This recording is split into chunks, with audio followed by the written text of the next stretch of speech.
The phone call came on December 10th, exactly 2 weeks before Christmas Eve dinner at my parents' estate in Greenwich, Connecticut.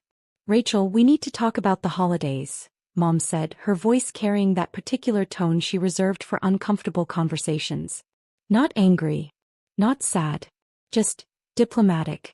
I was in my office at the time, reviewing third-quarter projections for my company's enterprise clients.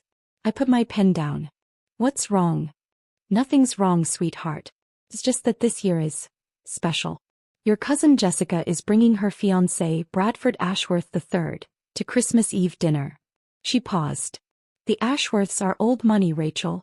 Bradford's grandfather founded Ashworth Industries. His family has been in the social register since 1927. I waited. "Jessica is very nervous about making a good impression with his family. And Bradford's parents will be joining us as well. It's essentially a pre-wedding family merger dinner." Another pause. "Your Aunt Caroline thinks it would be best if we kept things streamlined. Just immediate family who can speak to the family's success and standing." "I am immediate family, Mom." "Of course you are, darling. But you have to understand, Bradford's family moves in very particular circles. Old money has different expectations. Jessica is worried that having someone there who's still struggling to establish themselves might send the wrong message about our family's status." The words hit exactly as intended. Still struggling to establish themselves. That's what my family had called me for the past 8 years. I'd graduated from MIT with a degree in computer science. Started working at a small tech startup in Boston. Lived in a modest apartment in Cambridge. Drove a 10-year-old Honda Civic. Wore clothes from Target. To my family, my hedge fund manager father, my socialite mother, my corporate lawyer brother, and my doctor sister, I looked like failure. The embarrassing relative who'd chosen the wrong path. What they didn't know was that the small tech startup I'd joined in 2015 was a company I'd co-founded with 2 MIT classmates.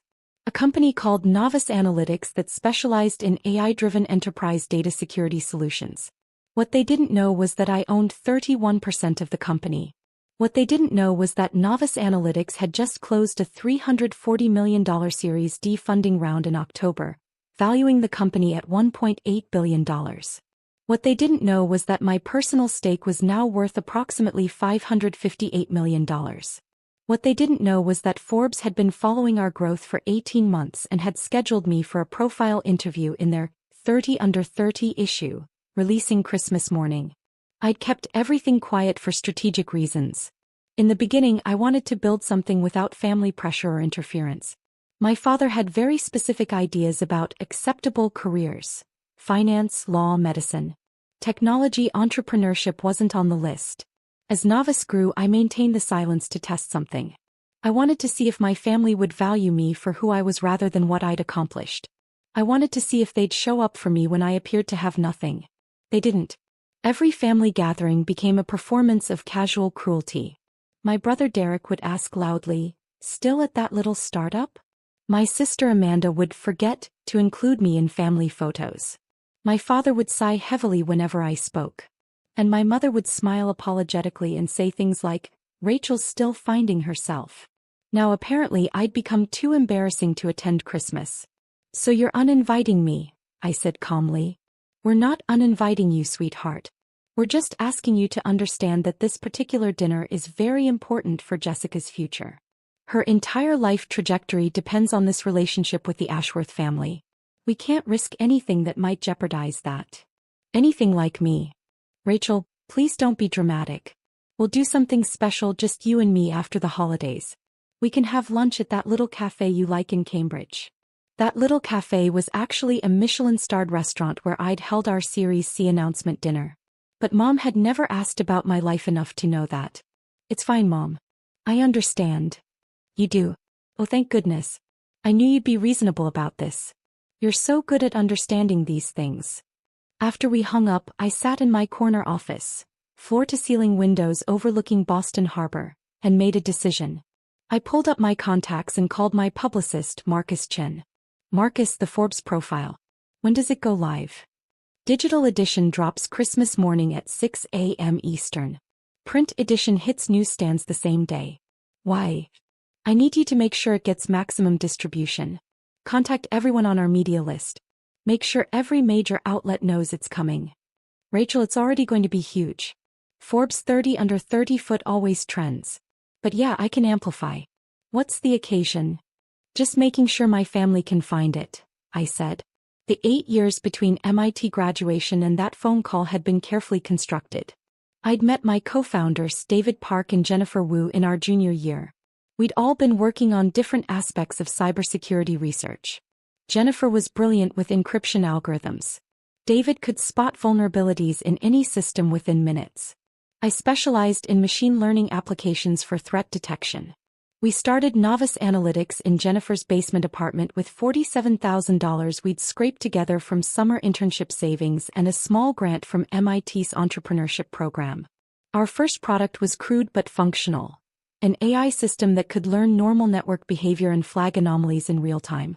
We sold it to 3 small businesses in our first year for a total of $180,000 in revenue. My family thought I was working as a junior developer at a tech company. I deliberately kept my explanation vague. I'm doing security software development. Technically true. Year 2 we landed our first major client. A regional bank that wanted better fraud detection. Revenue hit $1.2 million. We hired our first 5 employees. My family asked why I didn't have a nicer apartment yet. Year 3 we developed our breakthrough product. A self-learning threat detection system that could predict attacks before they happened. We called it Sentinel. A Fortune 500 healthcare company bought an enterprise license for $8 million. I bought a newer used car, a 2015 Toyota Camry. My father asked why I wasn't driving a BMW like my siblings. Year 4, Sentinel went viral in enterprise security circles. We signed 12 major contracts totaling $64 million. We raised our Series A, $25 million from a respected VC firm. I moved to a nicer apartment in Cambridge. 2 bedrooms instead of 1. My mother asked when I'd buy a real house like Amanda had. Year 5 we expanded internationally. Offices in London, Singapore and Sydney. Revenue hit $180 million. Series B funding brought in $95 million at a $620 million valuation. I bought a small condo near MIT. Nothing flashy. Comfortable. My brother asked if I needed money for a down payment on a real place. Year 6 we became the industry standard. If you were a major corporation handling sensitive data, you used Novice Analytics. Our client list included 47 Fortune 500 companies. Revenue $340 million. Series C. $180 million at a $1.1 billion valuation. We'd become a unicorn. I wore the same Target clothes to family dinners. Year 7 expansion into government contracts. Department of Defense. Department of Homeland Security. Federal Reserve. Revenue exceeded $500 million. The company everyone in tech was watching. I still drove the Camry. Year 8, October 2023. Series D closed. $340 million at $1.8 billion valuation. We were preparing for IPO discussions in 2024. Forbes reached out for the 30 under 30 profile. And my family uninvited me from Christmas because I'd embarrassed them. The beautiful irony was that I'd deliberately maintained my modest lifestyle as a test. I wanted to see if my family loved Rachel the person or Rachel the achievement. I wanted to know if they'd show up when I appeared to have nothing. Every dismissive comment, every casual cruelty, every forgotten invitation had been noted, recorded, saved. I wasn't hiding my success. I was watching who deserved to share it. The Forbes interview happened on December 15th, 5 days after my mother's call. The journalist, Catherine Morrison, met me at Novice headquarters. Our office occupied 4 floors of a renovated industrial building in Boston's Seaport District. Exposed brick floor-to-ceiling windows, collaborative workspaces. We employed 340 people. This is remarkable, Catherine said, looking around the main workspace. How old are you? 29. I'll turn 30 in March. And you've built all this in 8 years? With my co-founders, yes. The interview lasted 3 hours. Catherine asked about the technology, the funding rounds, the client acquisitions. She asked about challenges we'd faced, mistakes we'd made, lessons we'd learned. Then she asked about my family. Your background information says you come from Greenwich, Connecticut. That's old money territory. Did your family support your entrepreneurial path? I paused. This was the moment. I could lie. I could deflect.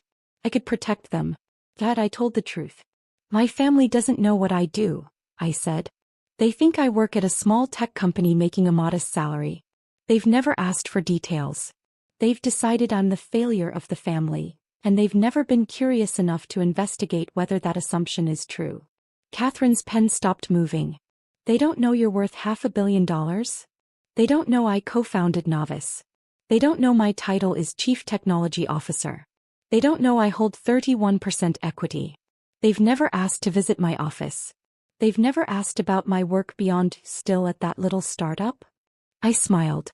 2 weeks ago, my mother uninvited me from Christmas Eve dinner because my presence would embarrass the family in front of my cousin's wealthy fiancé. She uninvited you? She said having someone who's still struggling to establish themselves would send the wrong message about our family's status. Catherine was quiet for a moment. That's going in the article. I assumed it would. Rachel, this profile is going to be read by millions of people. Your family will find out. I know. On Christmas morning. I know. You're okay with that? I thought about 8 years of dismissals. 8 years of being forgotten, overlooked, diminished. 8 years of testing whether they'd love me without achievement to validate my worth. I'm not doing this for revenge, I said. I'm doing this because I'm tired of hiding my success to protect people who never protected me. I built something extraordinary. I employed 340 people. I secured data for organizations that protect millions of lives. And I did it while my family was ashamed to include me in a photograph. Catherine nodded. When does this publish? Christmas morning. December 25th, 6 a.m. The days before Christmas I made careful preparations. First I called my lawyer Sarah Vance, who'd handled our corporate work since Series A. Sarah, I need you to prepare something for me. I want a complete documentation package of my equity stake in Novice, my role as CTO and the company's current valuation. Official letterhead, all signatures, everything legally binding. Is there a problem? No problem. I'm just going to need proof of something very soon, and I want ironclad documentation. I'll have it ready by December 23rd. Second, I called Marcus. The Forbes piece is going to create chaos in my personal life, I said. I need you to prepare a statement I can release if necessary. Something brief about maintaining privacy while building the company, something about family dynamics being complicated, something that protects my co-founders and employees from the drama. Consider it done. Want me to brief the team about potential incoming? Yes. Christmas Day is going to be busy. Third, I called my co-founders for a video meeting. Listen, you both know I've kept my family at arm's length from Novice. That's about to change in a very public way. The Forbes profile reveals that my family doesn't know about my role here. It might create some media interest in that angle. I want you both to be prepared. David laughed. Rachel, we've got your back. Your family has no idea what they missed out on. Let them find out with the rest of the world. Jennifer was more thoughtful. Are you sure you want to do this? Once it's public, you can't take it back. I'm sure. I've spent 8 years being small to make them comfortable. I'm done. Finally, on December 23rd, I did something I'd never done before. I went shopping. I bought a dress. A midnight blue silk dress from a designer boutique in Boston. Cost $3,800. I bought shoes to match. I bought jewelry, simple, elegant, expensive. I got my hair professionally styled. For 8 years I dressed down. Dressed modest. Dressed forgettable. For Christmas I was going to dress like the CTO of a $1.8 billion company. Because even though I wasn't invited to my family's dinner, I had somewhere else to be. Marcus had arranged something perfect. On Christmas evening, there was a holiday gala at the Four Seasons Boston, a charity event for tech industry leaders benefiting STEM education programs. The guest list included CEOs, venture capitalists, and several Forbes journalists, including Catherine Morrison. I RSVP'd yes. If my family was going to celebrate Christmas with old money, I'd celebrate with new money. The money that built things, changed industries, and employed thousands. On Christmas Eve, I spent the evening alone in my condo. Ordered takeout. Watched classic movies. Checked my phone periodically. Nothing from my family. No Merry Christmas Eve text. No wish you were here message. No acknowledgement at all. At midnight I checked the Forbes website. The article wasn't live yet. 6 more hours. I went to bed. My phone started vibrating at 6:02 a.m. The Forbes digital edition had gone live at 6 a.m., exactly as scheduled. By 6:02 the notifications were already cascading. LinkedIn, 47 new connection requests. Email, 83 new messages. Twitter, my mentions were exploding. Text messages from colleagues, congratulations. Why didn't you tell us? Holy shit, Rachel. I made coffee and opened the Forbes article on my laptop. The headline read, The Secret Billionaire, How Rachel Morrison Built a $1.8 billion empire while her family thought she was failing. The photo was perfect. Me in our offices standing in front of floor-to-ceiling windows overlooking Boston Harbor, wearing my typical modest outfit, smiling calmly. The contrast between the humble appearance and the billion-dollar backdrop was striking. Catherine's article was brilliant. She detailed Novice's rise, our technology, our client list, our funding rounds. She included quotes from our investors, our clients, even from David and Jennifer. And then around paragraph 12 she included my family story. Morrison comes from wealth. Her father is a successful hedge fund manager in Greenwich, Connecticut. Her siblings are established in law and medicine. But her family doesn't know about her success. They think I work at a small tech company, Morrison explained. They've decided I'm the family failure, and they've never been curious enough to investigate whether that's true. 2 weeks before this interview, Morrison's mother uninvited her from the family's Christmas Eve dinner, explaining that her presence would embarrass the family in front of relatives bringing wealthy connections to the gathering. Having someone who's still struggling to establish themselves would send the wrong message, her mother reportedly said. Morrison, whose personal net worth exceeds $550 million, took the news calmly. I've spent 8 years testing whether my family would value me without achievement to validate my worth, she said.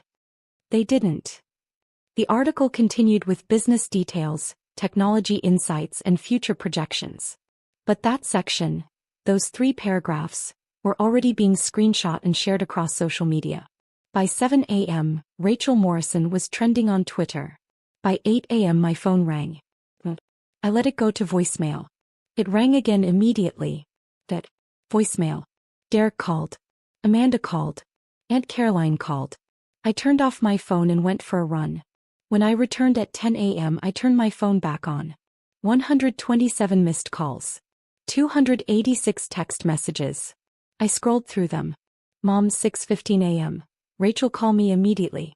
Mom, 6:22 a.m. Rachel, this is not funny, call me right now. Mom, 6:45 a.m. Everyone is asking me about Forbes, I don't understand what's happening. Dad, 7:03 a.m. Rachel, we need to talk about this article. Call me. Derek, 7:18 a.m. What the actual fuck, Rachel? Amanda, 7:34 a.m. Is this real? Are you really a billionaire? Aunt Caroline, 8:12 a.m. Jessica is devastated. The Ashworths saw the article. We need to talk. I made more coffee. Checked social media. The story had gone completely viral. Tech Twitter was celebrating. Business journalists were requesting interviews. My LinkedIn had crashed from connection requests. And then at 11:30 a.m. my doorbell rang. I checked the security camera. My entire family stood in the hallway. Mom, Dad, Derek, Amanda. All dressed in Christmas finery, clearly having left their celebration to drive to Cambridge. I opened the door. Rachel. Mom rushed forward, arms outstretched for a hug. I stepped back. Merry Christmas. Merry Christmas, sweetheart. We had to come see you immediately when we saw the Forbes article. We couldn't believe, why didn't you tell us? They crowded into my modest condo. The same condo Amanda had once called depressing. The same place Derek had offered to help me upgrade from. Dad was staring at me like he'd never seen me before. Rachel, this article says you own 31% of a company worth $1.8 billion. That's correct. It says you're the chief technology officer. Correct. It says your personal net worth is over $550 million. Approximately $558 million as of the Series D close, yes. And you never told us? Mom's voice was wounded. Your own family? I looked at her calmly. You uninvited me from Christmas 2 weeks ago because I'd embarrass you. That was before we knew. Exactly. The silence that followed was deafening. Derek broke it. Rachel, come on. You have to understand how this looks. You've been pretending to be poor for 8 years. I've been living modestly. There's a difference. I never lied about anything. I told you I worked in tech security. I told you I was doing well. None of you ever asked for details. You were deliberately hiding your success. Amanda said. I was testing whether you'd value me without it. That's not fair, Mom protested. You can't test your own family like that. I pulled out my phone and opened my photos. December 2019. Derek's birthday party. I asked if I could bring my business partner to introduce you. You said, and I quote, let's keep it family only. We don't need your work friends here. That business partner was Jennifer Wu, my co-founder. She's now worth $590 million. I scrolled. June 2020. Amanda's graduation from medical school. I mentioned I'd just closed a major contract and wanted to celebrate with you. Dad said, that's nice, honey, and changed the subject to Amanda's residency offers. That contract was $8 million from a Fortune 100 company.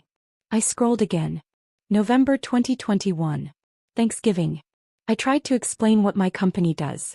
Mom interrupted me to ask Derek about his latest case.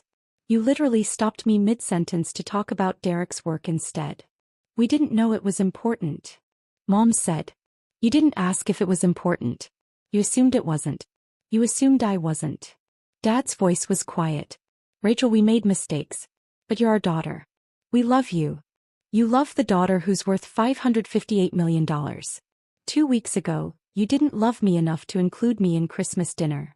That was a misunderstanding, Aunt Caroline said, stepping forward. She'd been silent until now. Jessica was nervous about the Ashworths and we thought. You thought having your poor, struggling relative around would embarrass you. You were right. You should be embarrassed. Not because of me. Because of how you treated me. Amanda was crying now. Rachel, please. You're our sister. I've always been your sister. My net worth doesn't change that. But apparently, it's the only thing that makes me worth including. My phone buzzed. A text from Marcus. Wall Street Journal wants interview. CNN wants you for tomorrow. Bloomberg asking for statement. Should I schedule? I looked at my family. I need you all to leave. Rachel, Mom started. Now. Please. We're not done talking about this, Dad said. Actually, we are. You're done talking at me about what I should have told you. I'm done explaining why I didn't trust you with the most important thing I've ever built. I walked to the door and opened it. Merry Christmas. Enjoy your dinner with the Ashworths. I'm sure having a daughter worth $500 million will help make the right impression. Mom's face crumpled. That's not fair. Neither was uninviting me from Christmas. They filed out slowly. Derek tried to say something, but I closed the door before he could. I locked it and leaned against it, breathing heavily. My phone rang again. This time it was Jennifer. Rachel. Have you seen Twitter? We're trending #1 worldwide. I saw. Are you okay? The family stuff in the article. That was brave. I'm okay. Better than okay, actually. Good. Because Marcus just forwarded me interview requests from every major outlet. You're about to become very, very famous. I smiled. Send me the list. Let's talk about which ones align with our IPO timeline. Now you're thinking like a CEO. Merry Christmas, Rachel. Merry Christmas, Jen. I hung up and walked to my window. Cambridge stretched out below me, decorated with Christmas lights, beautiful and peaceful. My phone buzzed again. Another text from Mom. Please call me. We can fix this. I deleted it. There was nothing to fix. For 8 years I'd given them every opportunity to see me. They'd chosen not to look. Now the whole world was looking. And I was just getting started. The next 48 hours were a masterclass in consequences. Christmas Day evening, I attended the Four Seasons Gala in my midnight blue dress. The moment I walked in, the room shifted. People who'd been circulating stopped. Conversations paused. Catherine Morrison approached immediately, champagne glass in hand. Rachel, you look stunning. How are you holding up? Better than expected. Your family showed up at my door this morning. All of them. And I sent them away. She smiled. Good for you. Come on, there are some people who've been dying to meet you. She introduced me to venture capitalists who'd been courting Novice for years, CEOs who wanted to discuss partnerships, journalists requesting interviews. I spent 3 hours networking with people who valued what I'd built, not who my family was. At one point I found myself talking with Margaret Chin, the CEO of a Fortune 50 tech company and one of the most powerful women in business. I read your Forbes profile this morning, she said. The part about your family, that took courage. It was just honesty. Honesty is courage in a world that prefers pretty lies. She paused. My parents didn't speak to me for 2 years after I dropped out of medical school to start my first company. They thought I was throwing my life away. Now they tell everyone they always knew I'd be successful. What did you do? I stayed successful. And I stayed honest about the journey. Eventually they either accept reality or they don't. But you can't build an empire while carrying people who don't believe in you. That conversation stayed with me. December 26th, the story exploded further. Wall Street Journal ran a feature, Tech's Hidden Billionaire, Why Rachel Morrison Kept Her Family in the Dark. Bloomberg covered it. TechCrunch did a deep dive on Novice's technology and valuation. The narrative that emerged was fascinating. Social media split into camps. One camp celebrated the working in secret angle, the idea that I'd built something extraordinary without fanfare or family pressure. Tech founders shared their own stories of family members who didn't understand their work. Another camp debated the ethics of testing family. Therapists weighed in on social media about family dynamics and unconditional love. But the dominant narrative was about class, old money versus new money, and the cruelty of families who value appearance over substance. My family became a symbol of everything wrong with old money attitudes. December 27th, my phone rang from an unknown number. I answered. Ms. Morrison? This is Bradford Ashworth III. I nearly dropped my phone. Jessica's fiancé? Yes. I'm calling because I owe you an apology. I had no idea your family had uninvited you from Christmas because of me, because of my family's expectations. That's unconscionable. I was silent, shocked. I want you to know that I told Jessica yesterday that any family who would treat you that way isn't a family I want to marry into. I've ended our engagement. You what? I ended it. My family has old money, yes. But we built that money through innovation and hard work 3 generations ago. My grandfather would be appalled to know his name was used to exclude someone like you, someone who's actually building something meaningful. He paused. I'm sorry you were hurt by this. And I'm sorry I was used as an excuse. Bradford, you don't have to. I do. And I did. I wish you the best, Ms. Morrison. I've already instructed my financial team to reach out to Novice about potentially investing in your Series E when the time comes. He hung up. I stared at my phone in disbelief. 30 minutes later, my phone exploded with calls from family members. Aunt Caroline, what did you do? Bradford ended the engagement. Mom, Jessica is devastated. She's saying you ruined her life. Derek, Rachel, you need to fix this. Call Bradford and explain. I turned my phone off again. I didn't ruin Jessica's life.